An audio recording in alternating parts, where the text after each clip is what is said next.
The day aliens realized humans were real and totally unstoppable.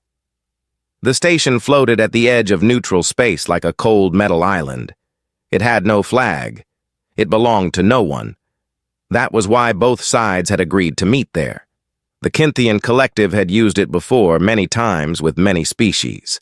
The meetings always ended the same way. A smaller, weaker civilization signed the papers. The collective got what it wanted. Everyone called it diplomacy.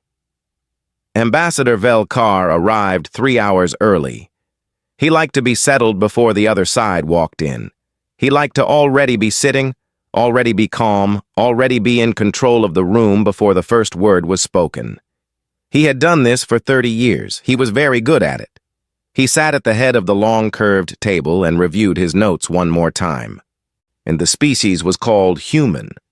They came from a single planet in a quiet corner of the galaxy. Their civilization was young by any standard that mattered. They had faster-than-light travel, but only barely. They had weapons, but nothing that would trouble a Kynthian warship. Their population was large, but spread thin. They had no allies out here, no treaties, no protection. The briefing file used the word primitive 3 times. Vel-Kar thought that was probably 1 time too few. He set the file down when the door slid open. 3 humans walked in. The one in front was a man of average height with a steady walk and dark eyes that moved across the room the moment he entered, taking everything in without making a show of it. His uniform was plain and dark. A small flag patch sat on one shoulder. His name, according to the file, was Commander Jake Harris. Behind him came a woman named Lieutenant Kara Webb, carrying a data tablet and walking with the quiet focus of someone who had already read every document in the room twice. The third was a man named Sergeant Dan Cole. He was broader than the other 2, with the kind of stillness that did not come from being relaxed. It came from being ready. Vel-Kar gestured at the seats across the table. "Please sit," he said. His translation collar carried the words smoothly into their language. Jake pulled out a chair. He turned it slightly before sitting, angling himself so he could see both the table and the door. He did not look at the gesture as a power move. He simply looked like a man who always knew where the exits were. He folded his hands on the table and waited. Vel-Kar had expected fidgeting. Most species fidgeted at this table. Their delegates would arrange and rearrange their documents, pour water they did not drink, glance at their advisors too often. It was a sign of anxiety, and anxiety was useful. It meant the other side already understood the difference in power between them. Jake Harris did not fidget. He simply sat and waited, and his eyes were calm.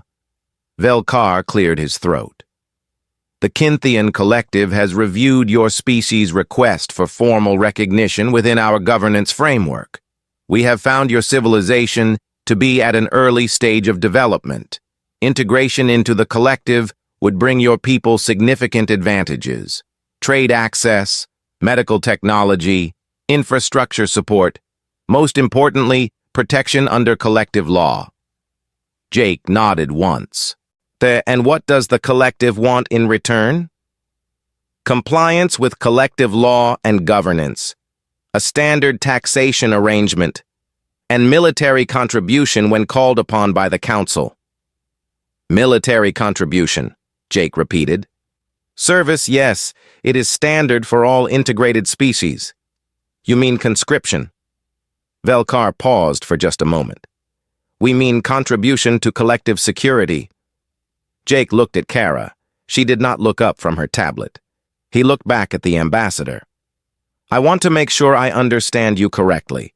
You are asking us to give up our right to self-governance, pay taxes to a council we have no seat on, and send our soldiers wherever that council decides. In exchange for the significant benefits I described, yes. And if we decline?" Vel-Kar folded his hands. Then the offer changes." "Changes how?" "It becomes less of an offer." The room was very quiet for a moment. One of the Kynthian advisors along the wall shifted his weight. Dan Cole, standing near the human side of the room, did not move at all. Jake leaned back in his chair by a small amount. Not a retreat, more like a man settling in. Ambassador, I appreciate your time and I want to be honest with you. We came here in good faith because we believe in talking before anything else. We are open to agreements. We are open to trade and shared security and building something real between our peoples.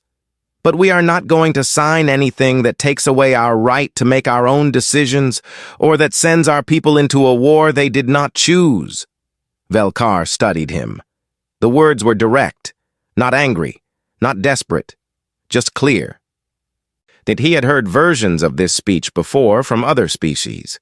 It was usually the last show of pride before the reality of the situation became too heavy to ignore. You are brave, Velkar said. Or perhaps you are simply not yet aware of what the alternative looks like. We are aware, Jake said. We just believe there is a better option than the one you have described. Velkar slid a data chip across the table. The full terms are on that. You have 48 cycles to review them. After that, the Council will expect a response. Jake picked up the chip. He looked at it for a moment, then set it beside his folded hands. We will review everything carefully. See that you do. Velkar let a thin smile cross his face. It was the smile of a man who had done this many times and already knew the ending. I have 48 cycles is generous. I suggest you use them well. Jake stood. He buttoned the top button of his jacket, which had been open, and he nodded. Thank you for meeting with us. He turned and walked toward the door. Kara fell in beside him. Dan Cole was the last one through. He glanced back once, not at Velkar, but at the room itself, measuring it the way a soldier measures a space. Then the door slid shut and they were gone. Velkar sat for a moment in the quiet. Then he turned to his chief advisor. Thoughts? The advisor tilted his head. Standard resistance posture. They will review the terms, find that there is no realistic alternative, and return within the 48 cycles with some small modifications they want on paper so their council can claim a partial victory. We grant 1 or 2 minor points. They sign. It is done. Velkar nodded. That was how it always went. He picked up his own notes and began writing his log entry for the session.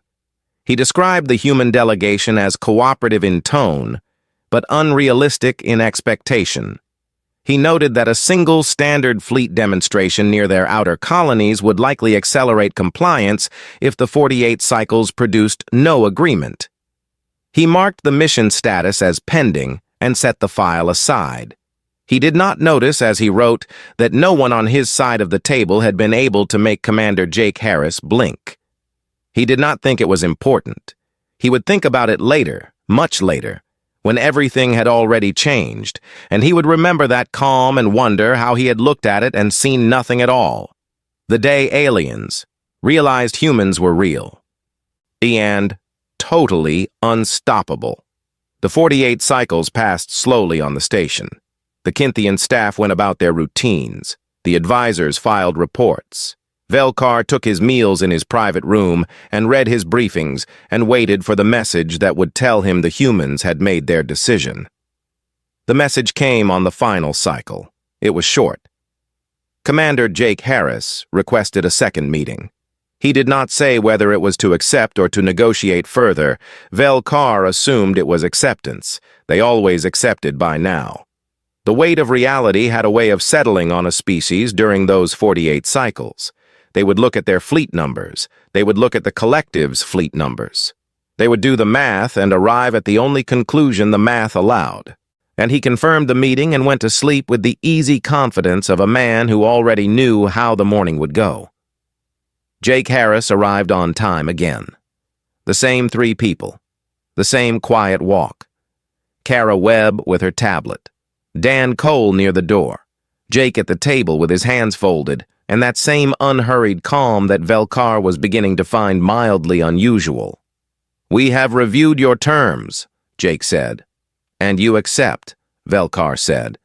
It was not entirely a question. No, Jake said. The room went still. Two of the Kinthian advisors along the wall exchanged a glance. Velkar kept his expression flat and his voice even. "Then what is it you are proposing, Commander?" Jake reached forward and placed a data chip on the table. He did not slide it aggressively. He simply set it down. A counter-proposal. Open trade access on equal terms. No conscription of any kind. A joint security framework where both sides have equal voice and veto power. Shared intelligence on threats that affect both our peoples. We sit at the table as partners. Velkar looked at the chip, but did not pick it up. You are not in a position to negotiate as partners.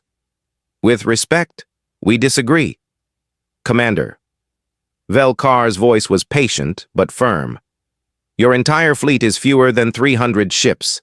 The nearest Kinthian fleet group alone has over 2,000 vessels.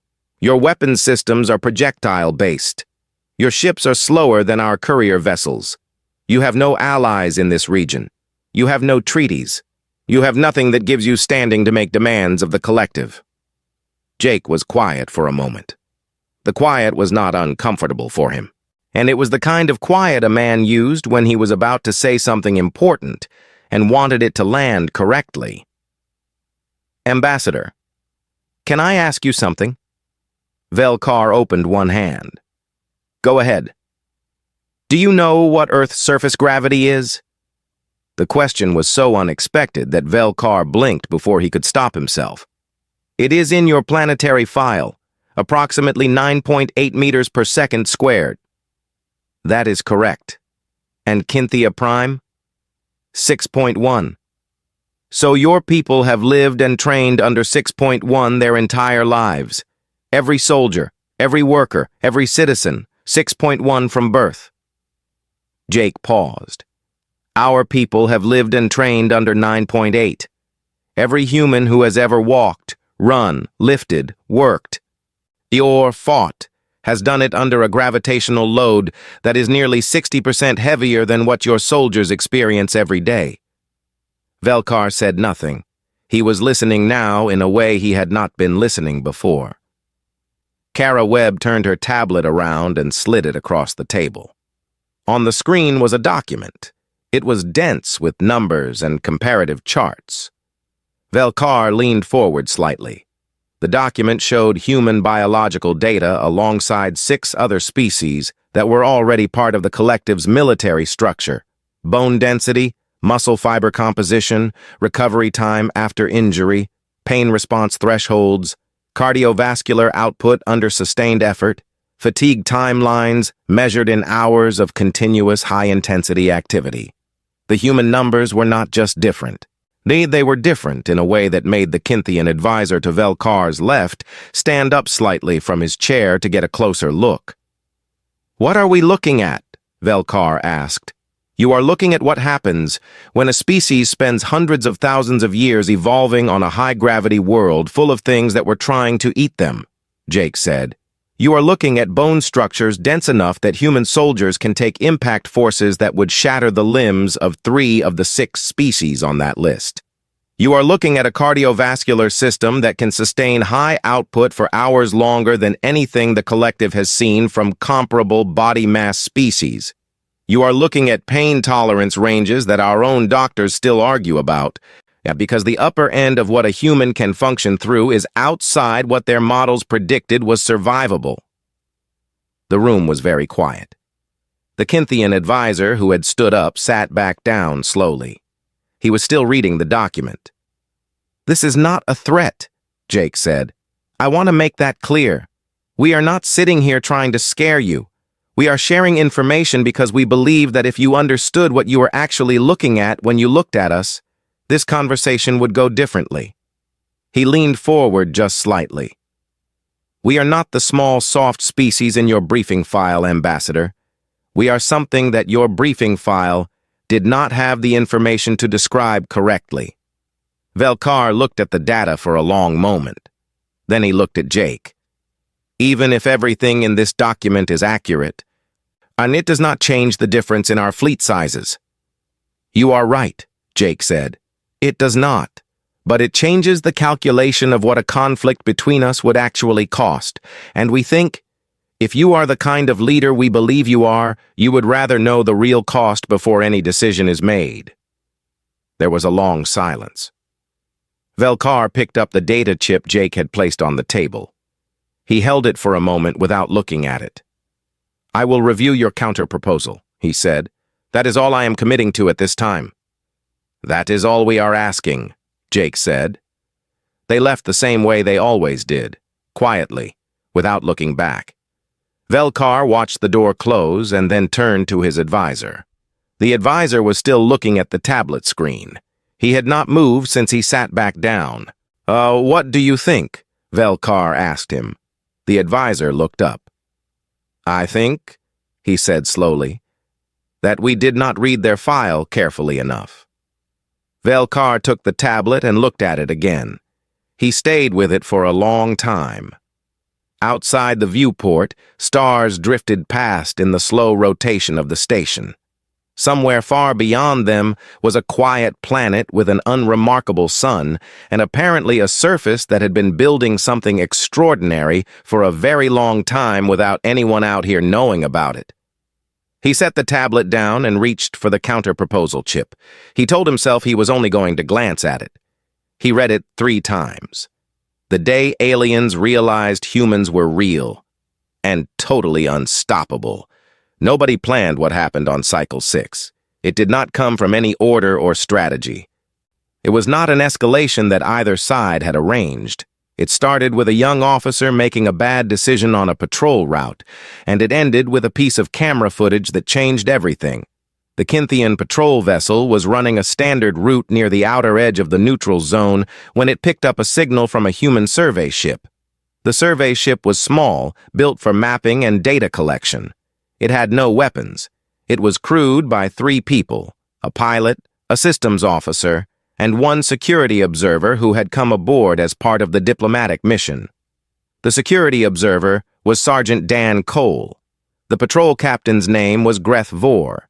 He was young, ambitious, and not entirely familiar with where the neutral zone boundary actually ran on that particular approach angle. He looked at his sensor display, but decided the human ship had crossed into restricted space, and made a decision that would have been the right call if his reading of the boundary had been correct. It was not correct. The human ship was inside neutral territory by a margin of several hundred kilometers. But Greth Vor did not double-check. He gave the order to board. 8 soldiers went through the airlock in full armor. They were not expecting a fight. They were expecting 3 civilians who would put their hands up the moment the Kynthian soldiers came through the door. That was how these things usually went with smaller species. Show the armor, show the weapons, wait for the hands to go up. They came through into the main corridor of the survey ship and found Dan Cole standing in the middle of it. He was not in armor, he had no firearm, and he was holding a collapsible baton, extended at his side. He was standing with his feet a little wider than his shoulders and his weight slightly forward. He was not saying anything. He was looking at them the way a man looks at a problem he has already started solving in his head. The lead soldier told him in Kynthian to stand down. The translation collar on the wall of the corridor carried the words into his language.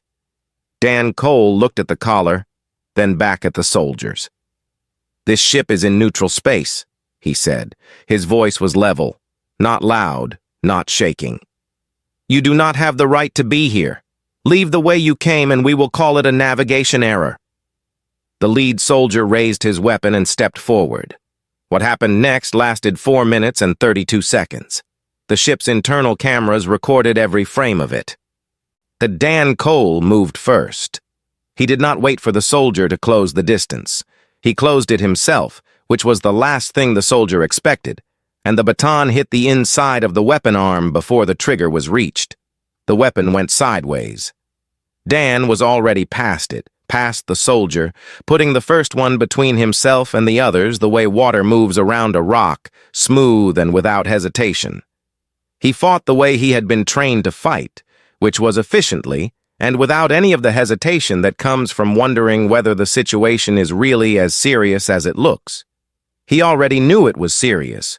That calculation had been done the moment the airlock opened.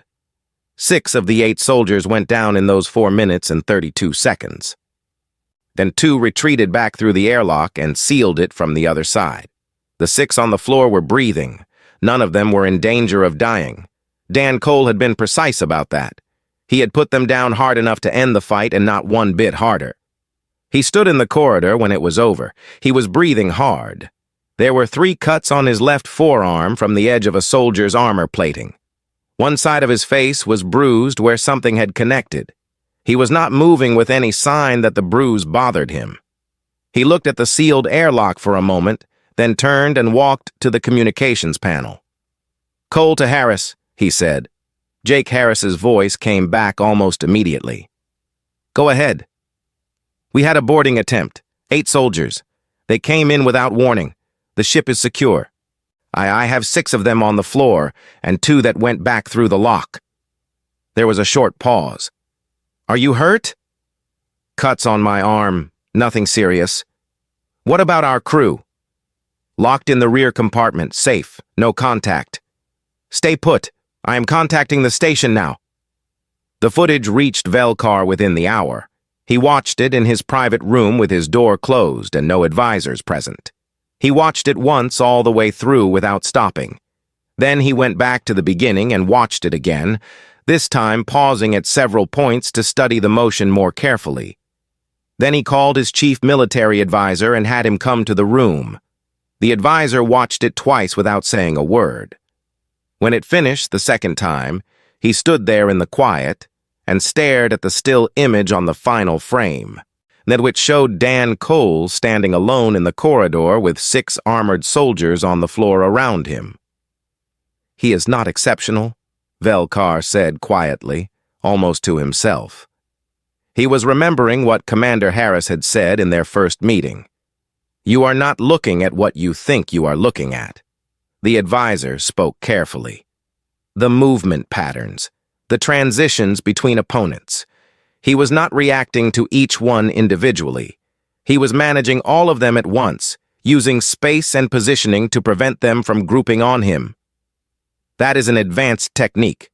Our best hand-to-hand instructors teach something similar. But the way he absorbed impact, there were 3 separate strikes that landed cleanly on him. Any one of those would have ended the engagement if they had landed on one of our soldiers in that same armor configuration." The advisor turned to look at Velkar. He kept going as if they had not happened. "Because of the pain tolerance," Velkar said. "It is the only explanation." Velkar stood up and walked to the viewport. The station rotated slowly and the stars moved in a long arc outside the glass. He stood there and thought about the data sheet Kara Webb had put on the table. He thought about the numbers he had read on the counter-proposal chip 3 times in a row 2 nights ago. He thought about the way Jake Harris sat at a table without fidgeting and waited. He picked up his communication device and connected directly to the human delegation's channel. Jake Harris answered. "Your sergeant," Velkar said. "Is he all right?" Jake asked. Not what did he do, not what is the situation. The first thing out of his mouth was asking if his man was safe. "He is unharmed. My soldiers are being treated. Commander, I need to ask you a direct question." "Go ahead." "Is what I saw in that footage typical for your military personnel?" There was a brief pause on the line. Not a long one. Just long enough for Jake to decide how honest to be. "Dan Cole is good at his job," Jake said. "He is not considered exceptional by our standards." Velkar closed his eyes for one moment. "I see," he said. "Ambassador, I would like to come in. I think it is time we finished the conversation we started." Velkar looked at the frozen image on his screen. 6 of his soldiers on the floor, 1 human standing. "Yes," he said. "Come in tomorrow morning. I will have the council room ready." He ended the call and stood very still in the quiet of his room. He had been in this work for 30 years. He had sat across from frightened species and struggling species and species that wept when they signed the papers. He had always known what he was looking at. He was no longer sure he knew what he was looking at. That feeling was new. He did not like it, but he respected it. And for the first time since the human delegation had walked through that door, Velkar began to think that maybe the outcome of this particular meeting was not as settled as he had assumed. The day aliens realized humans were real and totally unstoppable. The council chamber looked exactly the same as it always had. Same table, same chairs, same faint smell of mineral oil and cold recycled air. The same viewport on the far wall showing the slow rotation of distant stars. But the feeling in the room was different this time. Velkar had noticed it the moment he sat down. His advisors were sitting straighter. Their eyes were a little more careful. The easy confidence that had filled the room during the first two meetings was still there, but it had a small crack running through it now, like a heavy plate with a hairline fracture that has not yet broken, but that everyone in the room can feel. Two senior council members had joined Velkar this time. That alone said something. They had not bothered to attend the first two meetings. They were attending this one. The humans arrived, and the room changed again. In the way a room changes when people walk in who are not carrying any of the weight you expected them to be carrying. That Jake Harris brought a fourth person. She was a woman named Captain Amy Grant. She was compact and quiet, with steady eyes and the kind of stillness that came from spending a lot of time in rooms where staying calm under pressure was not optional. She sat beside Kara Webb and said nothing during the early part of the meeting, which suited the moment because there was a great deal that needed to be said before it was her turn. Jake began with the boarding incident. He laid it out plainly, what had happened, where the ship had been, what the patrol captain had done. He did not raise his voice. He did not use it as a hammer. He stated the facts in the same quiet way he did everything else, and then he stopped and waited. Velkar acknowledged the error. One of his senior council members added a formal statement of regret. It was brief, but it was genuine. Jake nodded and said that the matter was noted and that the humans wished to move forward. That was when the real conversation began. Velkar placed the counter-proposal chip on the table. He had reviewed it 6 times. His advisors had gone over it in detail. They had found it well-structured, more sophisticated than they had expected, and built on a framework of actual equality rather than the kind of paper equality that smaller species sometimes tried to argue for and never got. "We have reviewed your terms," he said. "There are sections we find acceptable. There are sections we need to discuss." "That is what we are here for," Jake said. They went through it point by point.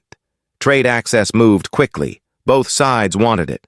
The language around military cooperation took longer, and the collective's existing framework assumed a hierarchy.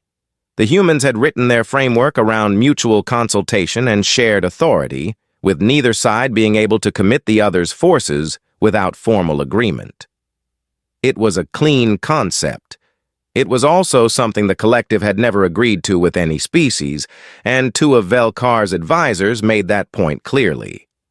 Jake listened to the objection and then said calmly that the reason no other species had asked for it was probably because no other species had been in a position to ask for it and have it make sense to both sides. He said it without arrogance. He said it the way a person states a fact about the weather.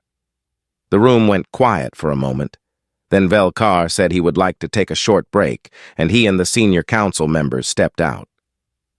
They stood in the corridor and spoke in low voices for several minutes. When they came back in, the advisors who had been pushing back on the military framework said nothing more about it. The conversation moved on. At some point, one of the Kinthian advisors turned to Amy Grant, who had been sitting quietly taking notes, and asked if he could ask her something off the record. Amy looked at Jake. Jake nodded once. The advisor asked about Earth, not about the government or the fleet or the trade numbers. He asked about the planet itself, the animals, the old ones, the dangerous ones. Amy set down her stylus and leaned forward with her elbows on the table. She talked for a long time. She talked about the ocean and what lived in it. She described creatures the size of ships that breathed air and sang to each other across distances of hundreds of kilometers. She described things with teeth built to crush bone, things that hunted in packs and used strategy, things that struck from ambush and things that ran prey down across the open ground over the course of hours, because their bodies were built to outlast anything they chased. She described the ones that looked harmless and were not. She described the ones that had been there since before the first humans stood upright, and the ones that had only survived because humans chose to protect them. The advisor was writing things down. Both senior council members were listening. Velkar had stopped looking at his papers. She talked about the ice ages, so when the cold had spread across most of the planet, and the species that could not adapt had vanished, and the ones that found a way through got stronger. She talked about the diseases, the ones that had swept through human populations and killed enormous numbers, and the ones that humans had eventually hunted down and destroyed with medicine and will, and the stubborn refusal to let anything just win. She talked about the volcanoes and the floods and the long dry periods when the land offered almost nothing and people survived anyway. "You do not think of your world as a dangerous place," one of the senior council members said quietly when she paused. Amy considered that. "We have national parks," she said. "Places we set aside so the land stays wild and the animals stay free. We take our children there on holiday. We hike through them. We sleep in tents." She smiled just slightly. "We think of our world as home. It is a beautiful place. It is also a place that spent a very long time testing us before it let us build anything permanent on it." We passed. The room was quiet. Velkar looked at Jake. "Tell me something honestly," he said. "When I told you the offer would become less of an offer if you did not accept, were you concerned?" Jake thought about it. "We were not happy about it," he said. "We would not have wanted a conflict. But no, we were not concerned in the way you probably meant. Because you believed you could win. Because we knew what a conflict would cost you, and we knew you did not know that yet. We came back to talk instead of waiting to see how the math worked out because we genuinely did not want either side to pay that cost." He paused. That is the truth." Velkar was quiet for a moment. Then he said, "I believe you." He picked up the counterproposal and wrote something at the top of the first page. He turned it around and slid it across the table. At the top, in the cramped angular script of Kinthian formal notation, he had written a single word that translated loosely as "accepted" as a basis. Jake read it. He did not smile widely or show relief. He just nodded, and the tension in the room came down slowly, like pressure releasing from a sealed space, and for the first time in 3 meetings, something felt like it might actually be possible. They worked for 4 more hours that day. Nobody left early. Nobody hurried. When they finally stopped for the evening and agreed to continue the next morning, Velkar walked to the door with Jake and said, without planning to, "Your world sounds extraordinary." Jake looked at him for a moment. "It is," he said simply. "You should visit sometime." Velkar watched him walk down the corridor and thought that perhaps he would. The day aliens realized humans were real and totally unstoppable. The final agreement took 11 more cycles to complete. It was not easy. None of the best things are. There were long nights at the table where the language of a single clause became the center of a 2-hour argument. There were moments when both sides went quiet, and the quiet stretched so long that the station's ventilation system became the loudest thing in the room. There were 2 occasions when Kara Webb set her tablet down very deliberately and said nothing, and Jake Harris leaned forward and spoke in a low, direct voice that brought the conversation back from the edge and into workable ground again. No one on the Kynthian side ever asked what he said in those moments because the effect was clear enough. The conversation continued. Velkar's senior council members pushed back hardest on the joint veto clause. They had never agreed to anything like it. They had sat across from over 40 species at this kind of table, and the collective had never given any of them a true veto over collective military action. It went against the entire structure of how they worked. Jake did not argue. He did not get frustrated. He explained the same point in slightly different language each time they raised it, patiently, as if he had all the time in the universe. He said that the clause was not about limiting the collective, and it was about building something neither side could break alone, which made it worth more than any arrangement held together only by the threat of force. He said that what they were building here was not a leash. It was a foundation. On the 9th cycle, the senior council members stopped pushing back on the veto clause. The taxation section was easier. The humans had brought a detailed economic analysis showing trade projections over a 10-year window, and the numbers were genuinely good for both sides. Kara Webb had built the document, and she walked through it with a precision and patience that eventually won even the most skeptical Kynthian economic advisor, who by the end of the session was asking her questions about Earth's manufacturing infrastructure with the focused interest of someone who has just realized they may have significantly underestimated the size of a market. Dan Cole spent most of those 11 cycles in the station's gymnasium or walking the corridors. He was not needed at the table. That was not his role. But word had gotten around after the incident on the survey ship, and the Kynthian soldiers stationed on the level above the gymnasium had developed a habit of gathering at the observation window that overlooked the main floor each morning. They watched Cole run his routines. They watched him move through training drills alone, working with the collapsible baton or just with his hands and feet against the heavy resistance bags bolted to the wall. And they did not say anything. They just watched. Some of them started arriving a few minutes earlier each day so they could see the beginning of the session. One of them, a young soldier who was technically supposed to be on administrative duty at that hour, was found at the window by his supervisor on the 3rd day in a row. The supervisor started to say something sharp about duty schedules. Then he looked through the window at what the soldier was watching. He stood there for 4 minutes without saying anything. Then he quietly reassigned the soldier's administrative duty to a different time slot. The signing ceremony was small. Both sides had agreed they did not want something large and performative. A big ceremony felt like theater, and what had been built here was not theater. It was real, and real things did not need a show. Velkar stood at the table with Jake Harris. Kara Webb and Amy Grant were there. 2 of the Kynthian council members stood behind Velkar. The room was the same council chamber where the first meeting had taken place, and the table was the same table, and the mineral oil smell was the same, but the feeling in the room was nothing like it had been on that first day. They signed. Both pressed their marks to the document. A camera on a small tripod recorded it. No speeches were made. Velkar had considered preparing something and decided against it. Jake had apparently made the same decision. When it was done, they looked at each other across the table, and Velkar extended his hand in the human gesture he had seen Jake use at the start of their 3rd meeting. Jake shook it firmly.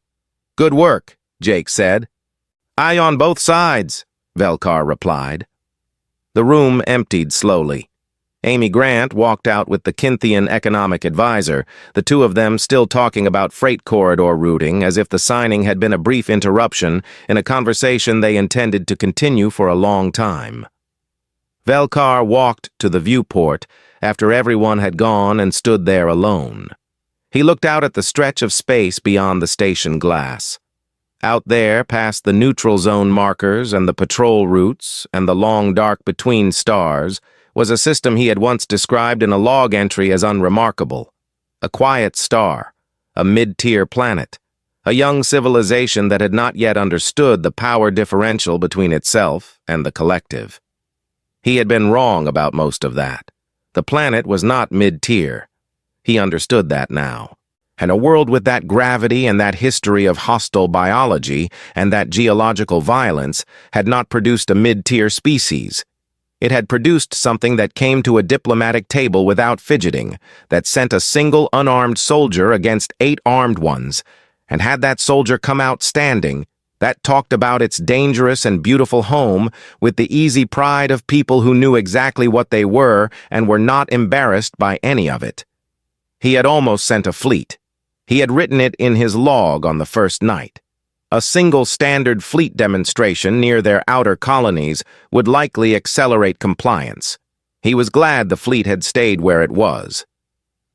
He turned away from the viewport and picked up his documents for the next session.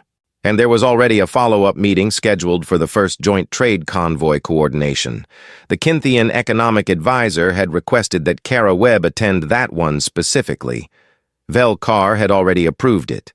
Jake Harris had left the station that afternoon with a short goodbye and no fanfare.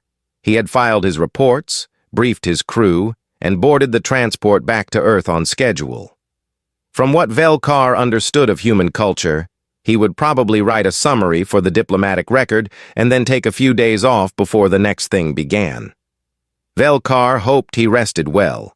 He had earned it.